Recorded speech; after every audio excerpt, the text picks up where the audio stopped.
পাশের দেশ ভারত হিন্দু প্রধান দেশ হওয়া সত্ত্বেও একজন মুসলিম নারী বোরকা পরার জন্য একাই আন্দোলন করে যায়। আর আমাদের দেশ মুসলিম প্রধান দেশ হওয়া সত্ত্বেও বাংলাদেশের মুসলিম নারীদের এই অবস্থা। কি সাক্ষ্য প্রমাণ আছে তোমার কাছে?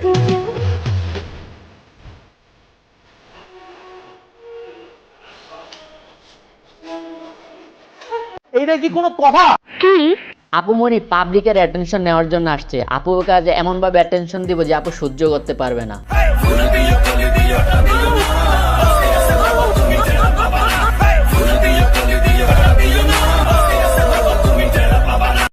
হ্যালো গাইস, কি অবস্থা সবার? আমি রাহান। কি ব্যাপার, কি হয়েছে? আজ আপনাদের কেমন এক আপুর সাথে পরিচয় করে দিব যে ইসলামের বোরকাকে নিয়ে অপমান করেছিল। শুভ কাজ যত তাড়াতাড়ি সম্পন্ন হয় ততই মঙ্গল। বর্তমানে ইয়াং জেনারেশনে ভাইরাল হওয়ার প্রবণতা অনেক বেশি। সেটা যেভাবেই হোক না কেন, সে ভাইরাল হতে চায়, পপুলার হতে চায়, কিন্তু সে হয়তো জানে না ভাইরাল আর পপুলার এক জিনিস নয়। সঠিক বলেছেন। ঠিক তেমনি এই আপুটি ভাইরাল হওয়ার জন্য বেছে নিয়েছে ইসলামের পবিত্র পোশাক বোরকাকে।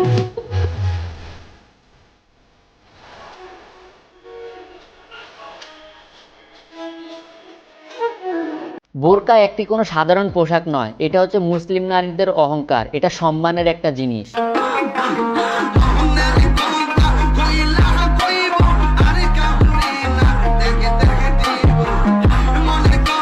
কিরে ভাই, ভাইরাল হওয়ার জন্য তুই আর কোনো জিনিস খুঁজে পেলি না, শেষমেশ ইসলামের পবিত্র পোশাকটাকে বেছে নিলি।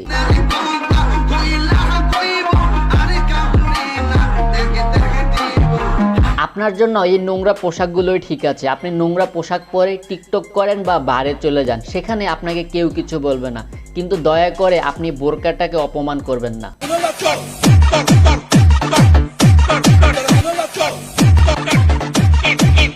বোরকা হয়তো আপনার কাছে মূল্যহীন, কিন্তু একটি মুসলিম নারীর জন্য এই বোরকা তার কাছে একটি সম্মানের বিষয়। ঠিক বলেছো।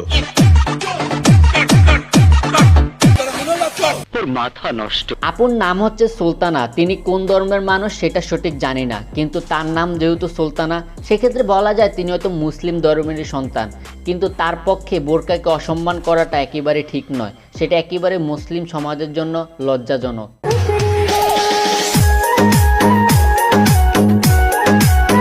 আর বোরকা হচ্ছে শরীর ঢেকে রাখার জন্য, এটা পরে নাচানাচি করার জন্য না।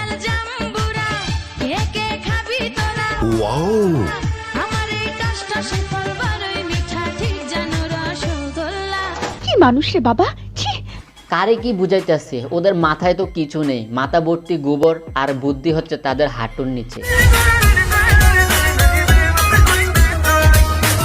আপনার ওয়েস্টার্ন পড়তে মন চাইলে ওয়েস্টার্ন পড়ুন, লেখার দিকে কুকুরও তাকাবে না, কিন্তু ইসলামের একটি পবিত্র পোশাককে কখনোই আপনি অপমান করতে পারেন না।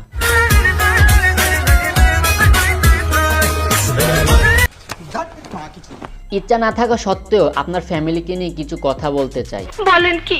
সন্তান শুধু জন্ম দিলে হয় না, তাকে সুশিক্ষিত করার দায়িত্ব আপনাদের।